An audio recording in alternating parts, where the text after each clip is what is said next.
जनाब हामिद अली एडवोकेट साहब जो कामरेड हैं, बहुत जुझारू नेता हैं, आप सब उनसे वाकिफ हैं। आप लखनऊ यूनिवर्सिटी के प्रोडक्ट हैं। आपने जद्दोजहद में जिंदगी गुजारी भी और आइंदा भी जद्दोजहद करते जा रहे हैं, करेंगे भी, कर भी रहे हैं। मैं उनसे गुजारिश करता हूं और इस शेर के साथ ही वही कौम दुनिया में जिंदा रहेगी जो कश्ती बना लेगी तूफान से पहले। दोस्तों, जनाब हामिद अली एडवोकेट साहब मोहताज तारुफ नहीं है, वो तारुफ से बालातर है। मैं उनसे गुजारिश करता हूं, लेकिन आप सबसे गुजारिश है एक बार जोरदार तालियों से इस्तकबाल करें कि हमारे इस मुशायरे के जनाब हामिद अली एडवोकेट साहब इफ्तिताह करें। आप जोरदार तालियों से एक बार आपसे गुजारिश है कि आप उनको इजाजत दें तो आए आपके सामने। जनाब हामिद अली एडवोकेट साहब से गुजारिश करता हूँ कि आए मुशायरे का बाकायदा इफ्तिताह करें। इस मुशायरे के सदर मोहतरम आली जनाब इज्जत माब साबिक ब्लॉक प्रमुख लालगंज मास्टर अलीम साहब, इस स्टेज पर बैठे हमारे शुअरा इकराम, ये मुशायरा जिनकी याद में हो रहा है वो इस गांव के बैरीडी गांव के बहुत अरसे तक प्रधान रहे मिर्ज़ा मकबूल बेग साहब, और जिनके तरफ से ये मुशायरा मुनाकिद किया गया है वो शब्बीर मेमोरियल स्कूल बैरीडी, इसके जो मैनेजर साहब हैं मिर्ज़ा अशरफ बेग, और हमारे इस मुशायरे के मेहमान हाजी इसरार अहमद साहब, हाजी तनवीर अली साहब, शेख सलाहुद्दीन, हाजी मोहम्मद अनीस, मिर्ज़ा असलम बेग, और इस मुशायरे के कन्वीनर रईस अहमद चुन्नू, नसीम अहमद मिस्त्री, मिर्ज़ा जाहिद बेग, डॉक्टर मुस्तकीम, मिर्ज़ा सादिक बेग, गुड्डू, खुर्शीद बेग, मिर्ज़ा जावेद, मिर्ज़ा सलीम बेग, मिर्ज़ा असलम बेग, और मैं इस मुशायरे की इफ्तिताह के लिए मेरा नाम बुलाया गया, हुक्म हुआ। सबसे पहले तो मैं शुक्रगुजार हूँ यहाँ की आवाम का, जो उर्दू अदब में उर्दू से जो बेहद लगाव है आप लोगों का। आपको मालूम होगा उर्दू ज़बान कोई बाहर से नहीं आई, उर्दू ज़बान इसी हिंदुस्तान में पैदा हुई, यही दिल्ली से लेके लखनऊ तक पली बढ़ी, और हिंदुस्तान की वो मादरी ज़बान उर्दू ज़बान। और आपको मालूम ये भी होगा कि हमारे मुल्क में जब ये तय हो रहा था कि हिंदुस्तान की ज़बान कौन सी होगी, तो और हिंदी और उर्दू में जब वोटिंग हुई थी उस वक्त दोनों के वोट बराबर हो गए थे। दोनों ज़बान को मादरी ज़बान मानने की बात आई थी, लेकिन एक वोट एक्स्ट्रा जो आया उस तफसील में मैं नहीं जाना चाहता, और हिंदी हमारी मातृभाषा हो गई और उर्दू ज़बान दूसरे नंबर की ज़बान हो गई। और हिंदुस्तान के वो जितने भी पुराने रिकॉर्ड हैं, तवारीख हैं, सब कुछ उर्दू में मिलते हैं।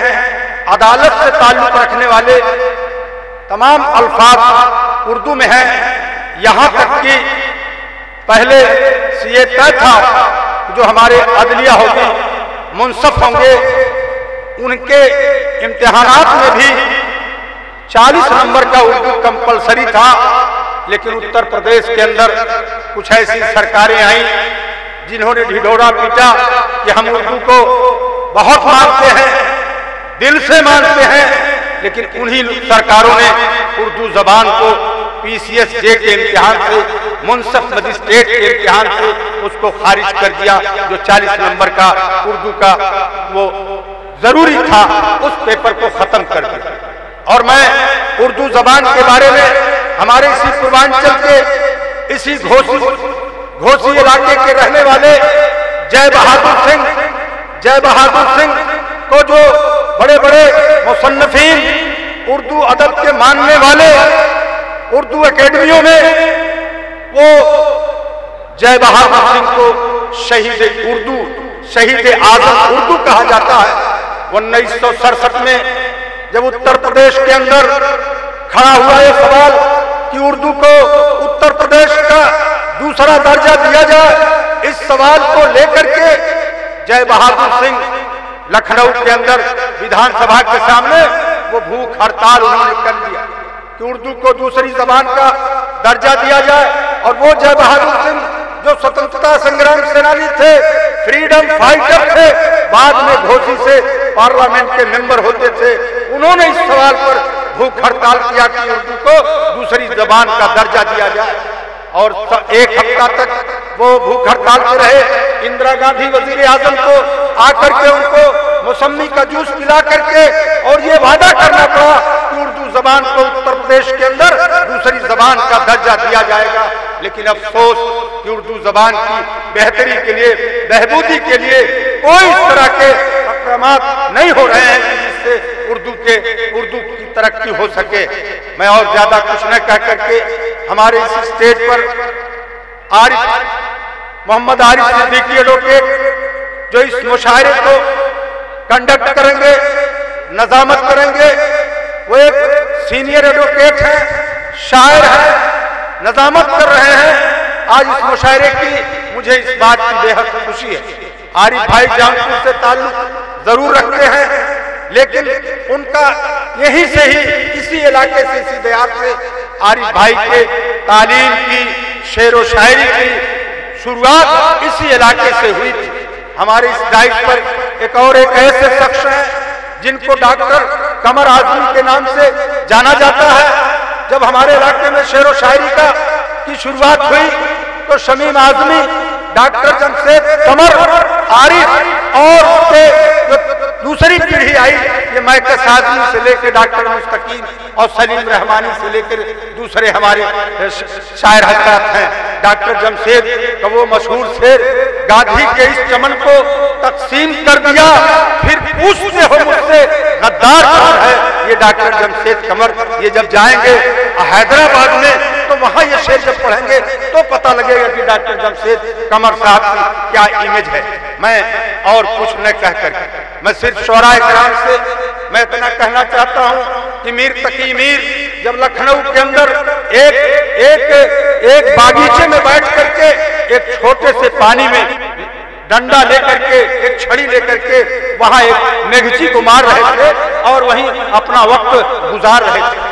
और उस दौर में नवाब का कारिंदा घोड़े से आया और कहा, मीर तकी मीर आप चलिए नवाब के दरबार में, आपको उनके मेहरबानी में, उनके दरबार में आपको कुछ कसीदा लिखना, कुछ पढ़ना है और शेर पढ़ना है।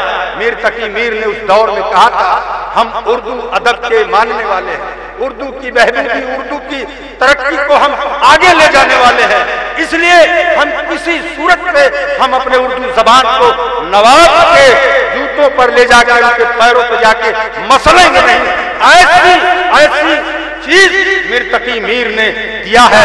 इसलिए शुअरा इकराम की सबसे बड़ी ये जिम्मेदारी है इस उर्दू अदब को आगे की तरफ ले जाएं। ये बात मैं आज कहना चाहता हूँ।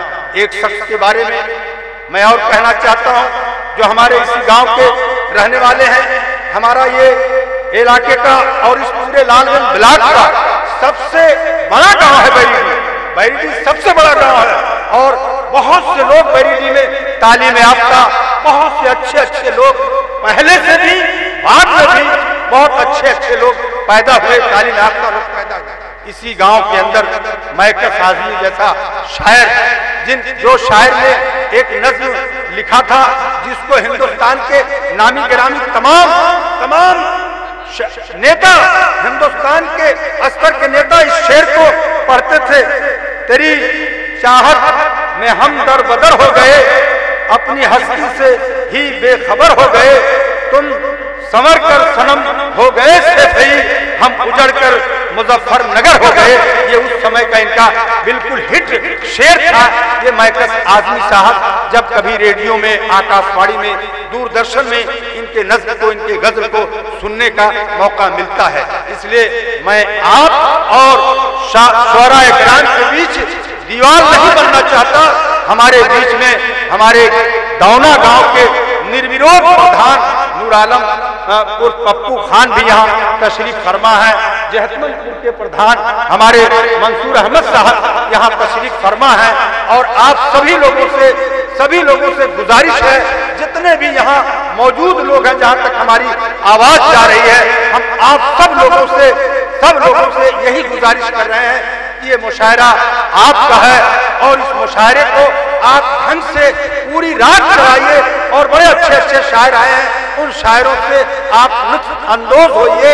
और मैकस आजमी के लिए मेरी हिम्मत को सराहो, मेरे हमराह बनो। मैंने एक शम्मा जलाई है इन हवाओं के खिलाफ। शुक्रिया।